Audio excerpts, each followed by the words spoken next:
Hey everyone, how's it going? My name is James and welcome back to the Soundline.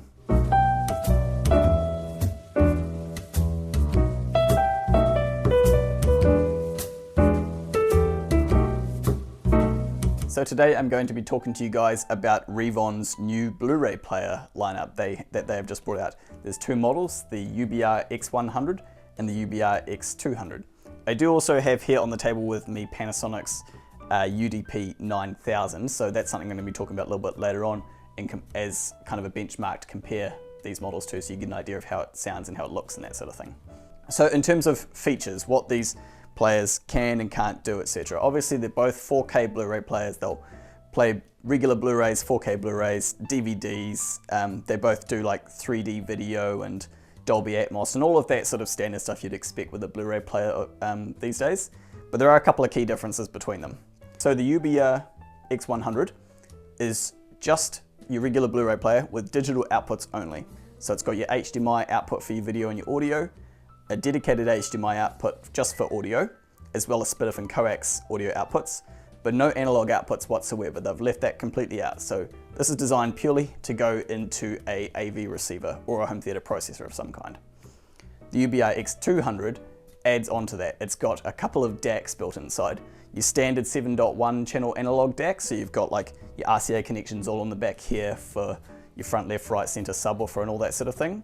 And it's also got a stereo DAC, a pretty decent one, RCAs and XLR balanced outputs if you want to listen to CDs or music DVDs or movies in 2-channel mode.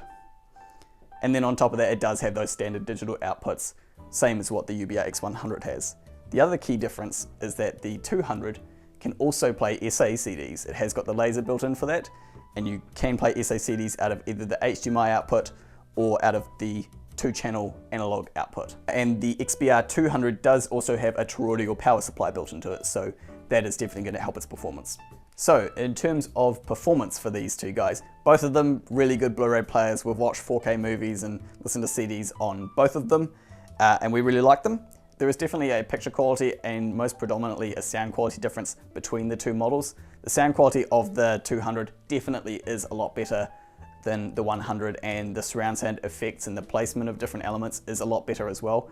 And I mean, that stands to reason. It is like another sort of $1,500 or $1,800 more, so that makes sense. You also do have the analog output, which if you're using this with say a 2-channel system, you can use that and it is going to sound a lot better than feeding audio through an HDMI cable, which, you know, being digital and having all sorts of other things going on, yeah, that stands to reason that analog is going to sound better.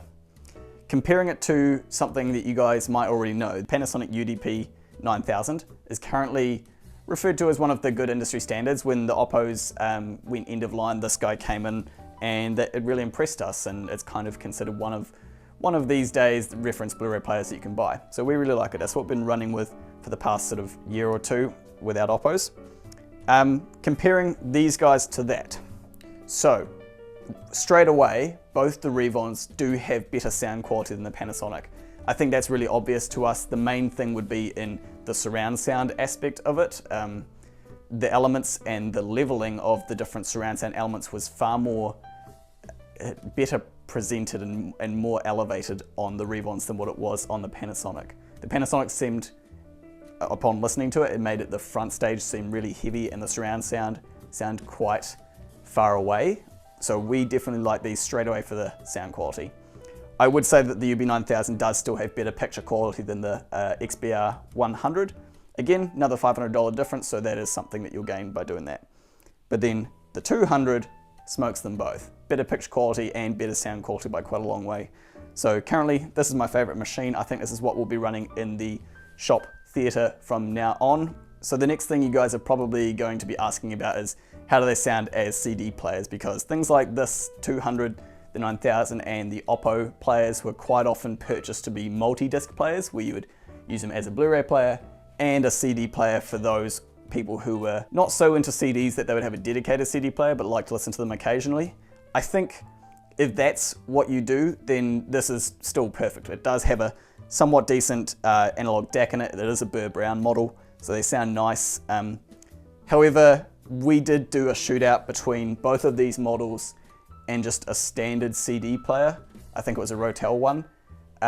Yeah, the standard CD player for playing regular CDs did still sound better than both of these did, and it was significantly cheaper. But that makes sense because these have both got Dolby chips in them, they've got different power supplies and a whole lot more going on inside them that the CD player that we listen to doesn't, so it makes sense that that one would sound better. So if sound quality is important to you and you listen to CDs, we would probably still advise that you have a dedicated CD player, because at this stage, Blu-ray players just aren't at that level.